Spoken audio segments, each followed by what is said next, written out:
Alright everyone, good afternoon. My name is Benjamin and welcome to the second video of the Roanoke Valley Chess Club. And today we're going to be starting a series where we explain how a process of a game works, how to calculate, use tactics, and all that stuff. And I'm going to typically be using my own games to show this, or games from other club members where important tactics are used and attacks and the dynamics of a game.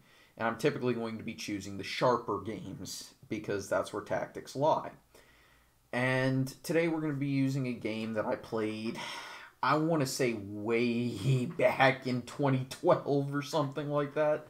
And it's still one of the favorite games I've actually played in my life. Just because the dynamics are so fantastic. So this was back in the days when my main weapon as white was the King's Gambit. I had the white pieces, and online opponent, I don't know the guy's name, had black. And I had to comb my archives for this by searching the opening and how exactly it played out. So we're going to go ahead and get going. And as you can see, I played the King's Gambit. And the reason why I did that is because, back then I liked tactics. I still love tactics. I still love sharp positions. I still love swashbuckling chess. But back then, I had no qualms about weakening my king's side. Even now, I will still bust out a King's Gambit once in a while. But nowadays, I've kind of switched to playing knight f3 more often for various reasons. But I liked it because it allowed me to play d4 very quickly. My pieces got very active. And you'd be amazed at how few black players actually, when I say black, how many people don't know how to handle the King's Gambit from the black side of the board. After d5, you take. Now, this move kind of caught me off guard, so what do? I just develop like normal. Now, knight c3 is what I play these days, simply because I don't want to give black an excuse to push e4. But back then, I played knight f3, and after e4, queen e2, setting up a pin. Now I can't take my knight, and I want to develop my pieces. But it does hem my bishop on f1 in. He defends. F5 is also another move that could have defended, and that would really kind of weaken my position on the board. But it would give me something like knight to e5, d4, stuff like that. So I still have play in the position. Knight c3 and castles. So you would think black is the one who should be playing for the attack. And that's probably correct. But I saw a unique idea to get a very large center very quickly. And it starts with takes. Queen takes. Knight here, f6. And after this move, the line I had calculated and thought was hilarious was either take here or more likely capture towards the center and give me the f-file. And I don't know how you handle this position as black, but I would imagine white is the one having all the fun here, even though white is severely underdeveloped. The problem is the development is really quick. The bishop comes out probably d3. This bishop comes out maybe to f4, e3. I can castle either direction. I have that freedom. Black's king is actually a little unsafe, and black's pieces are all at home. So it's not as bad as it looks. Instead, my opponent played bishop d6, not taking the sacrifice. Well, I don't see a reason not to continue offering, so I do. After g6, I castle. Again, I don't care about that piece. I'm trying to develop as quickly as possible. Because, oh, and by the way, the reason why you don't take the piece now is because of queen takes, king here, And if I remember this line correctly, it was takes, hits the bishop, and I'm not sure what you're supposed to do here as black. I would not want to play queen f6, which invites this nasty pin. I want to assume, yeah, here, and now we take. That's one option. Obviously, I still think rook f1 is very direct, but winning the queen for a single pawn is pretty good too. So that's why you don't want to take that, and why g6 was played, right? So castle kingside, because we're getting the f file, and you know, he takes. Again, we capture towards the center. Now this bishop is free to go to, say, h6, g5. You know, we are attacking now, and actually white is the one who has the lead in development. White is the one who has a safe king. So in terms of practical decisions, the line I entered really worked out, though it probably shouldn't have. I will admit this. So we go here, and of course black has a bishop hanging. But wait, can't we just play bishop f5? Well, no. Now, if you count the material, black is up a piece. Admittedly, he is down 3 pawns for that piece. But here's the interesting thing. Black's king is super unsafe. So what we have to do is just highlight that, and we're going to get rid of another defensive pawn. What else? Remember, always sacrifice the exchange. You know, just add more fuel to the fire. And, well, 4 pawns for a rook is not a bad trade, especially when you have that type of a center. Right. Queen to e6, or queen to d7. Now, there are 2 moves here, both of which are, in my opinion, winning. One move is probably, however, the computer will say that the move that I actually did wind up playing is equal, and that the other move is winning. So there's 2 moves that I want the audience to find, and one of those is the human move, which I played, and the other is the computer move. Now, the human move, hilariously, has a dazzling sacrifice in the line in the calculations, which is why I played it, because I couldn't resist it. Because a couple days earlier, I'd read an article about this type of sacrifice, and finding one in one of my own games was just like, oh, I have to play this. Plus, the line was extremely clear-cut. It made sense. It followed all the principles that you're supposed to follow, you know. And it was really easy to calculate because it was very forcing.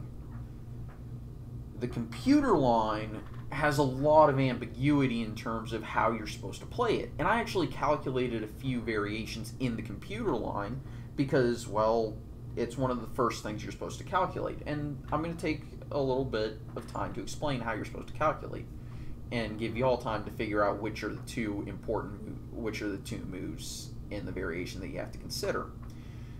You have to first calculate checks. Well, white has 1 check of any real importance, and that's queen g5. And there's a lot to calculate here. You have to look at queen g7 as a response. You have to look at king h8, king f8, king f7.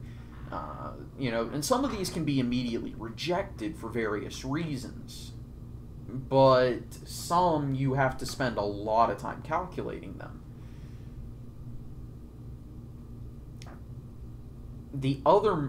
the next thing you're supposed to look at is captures. Well, white has 3 captures to calculate.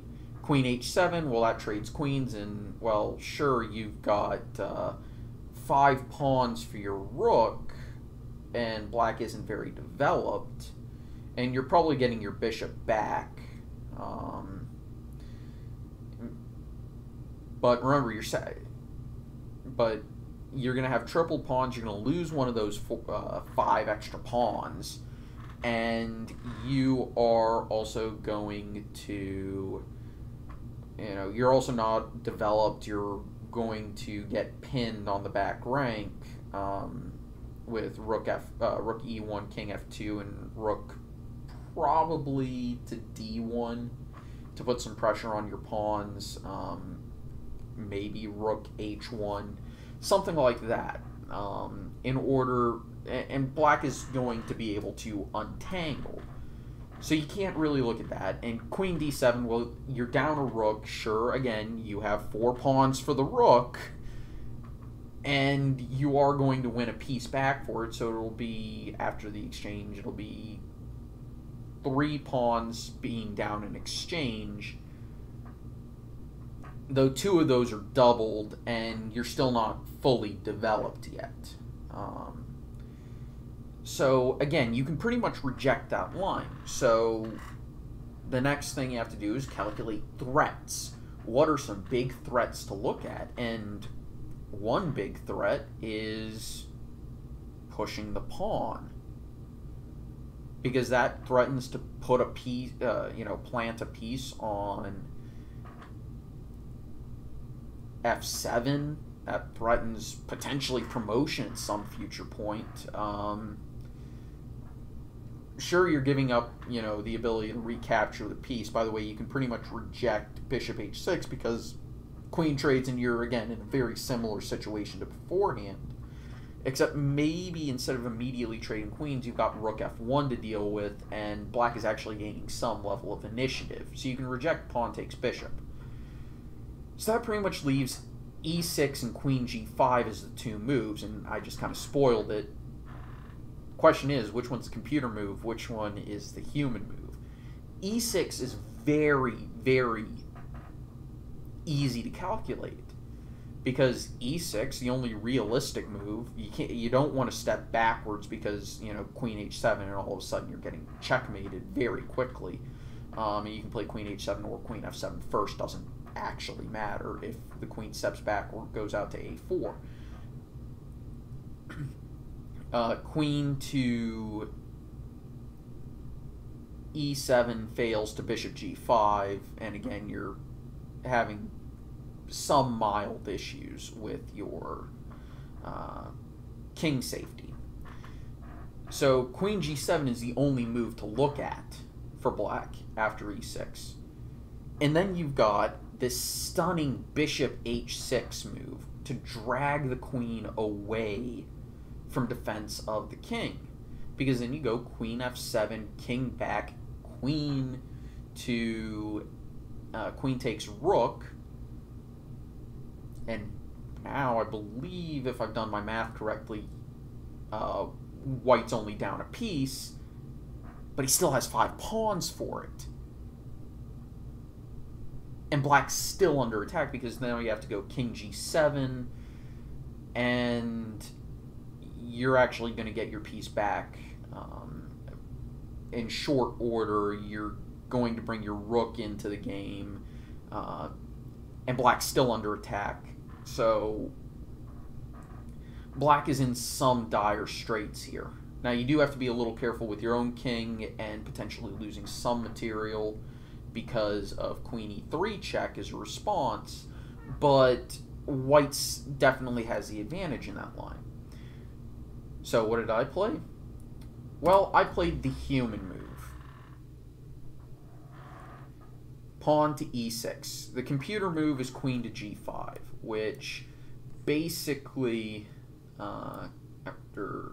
computer doesn't even like this variation. I'm not going to go into the specifics of it because it is not, didn't get played, and there's a lot to calculate there, and I don't have time to go over every single variation.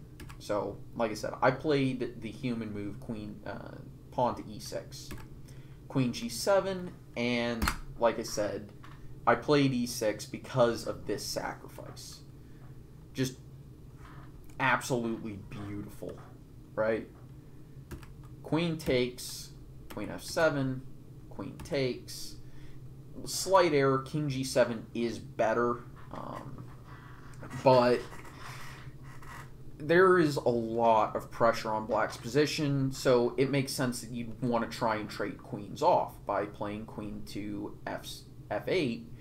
You know, you're asking, well, I recognize that I am going to be up a piece, and you've got 4 pawns for it. 2 of them are doubled, but you've still got a lot of pressure, and there's a very high likelihood that one of those pawns is going to promote. So, but at least this game is not going to end in a few moves. The problem is I don't have to trade queens, and I can threaten mate. Well, you don't want to play queen h6. You don't want to play queen e7 is a move. Queen g7 got played because it makes a threat on one of my pawns. Though queen to e7 might be a good move. There may also be some interest in, say, a bishop h2, but I don't think so. I don't really think it's a real variation. And, well, what would Paul Morphy do? And that's basically what I asked myself on this move. And I said, oh, I still have a rook that I haven't brought into the game. Let's do that. Bring the rook into the game. Black needs to develop get some level of defense. But the problem is I pick up a tempo. And it's fairly easy to calculate this is just bust for black. And there's no real way to avoid mate without giving up serious material, and even then you're still getting checkmated. So black took here, and after king h1, black actually resigned at this point because I have a forced mate, and the only way for black to delay it is to continuously give me material by playing, queen here and then bishop here to force me to, take that, and you can't even stalemate because there is no stalemate trick. So, yeah, this was a pretty rough game for black. And if we go back and look at some of the decisions,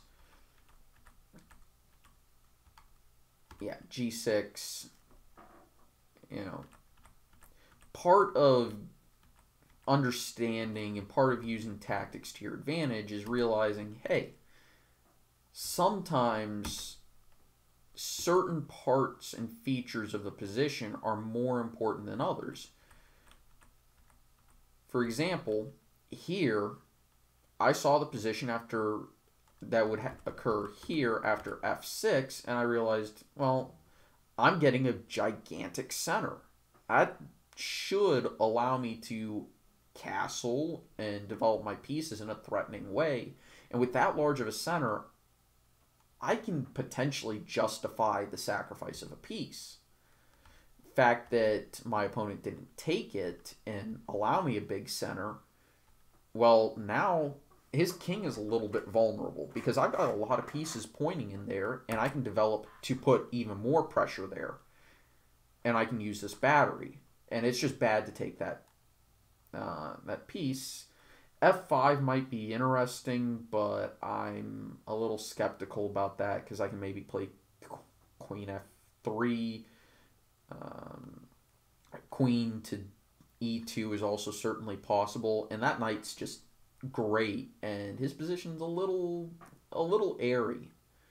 And, well, I'm not threatened with the loss of a piece, so, hey, I'm really good because of that big center. So that's the reason why you play g6 to defend. But now I've got a lot going for me, and I can safely castle. And at this point, taking the piece was, the game is just lost at this point because it's really difficult to suggest a move because I'm thinking about pushing e6 here. I'm thinking about bishop g5, bishop h6, potentially pushing the h-pawn, and, you know, rook f6 is a major threat in the position. Rook f6 and bishop g5 is a particularly interesting threat in the position. So here, it's really easy to calculate and just say, well, let's get rid of his king safety completely. And of course, here, like I said, there's two moves to calculate. If you want to play in style, well, you play e6. If you're a computer, you play queen g5, and you're able to outcalculate your opponent. Like I said, if you want to play in style, you play like this. And this is just the key tactic of removing the defender. And, of course, you know, when you get to this point, and notice how every single chance I had to bring a new piece into the game, I took it.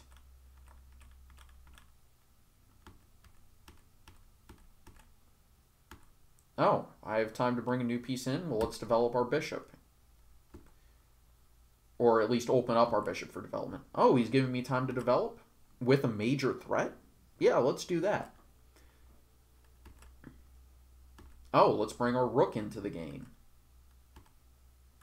Bishop f5 here is probably still not the greatest move, but it may give some counterplay, by the way. Bishop f5, queen f3, pawn takes knight, d pawn takes e5, and I've got a gigantic center, and black is having a little bit of issues, and trading the bishops off. That pair of bishops is not fantastic, and yeah. So it just makes sense to sack the exchange. Anyway, I want to thank everyone for watching. I'll see you next time. Take it easy. Have a nice day. Bye-bye.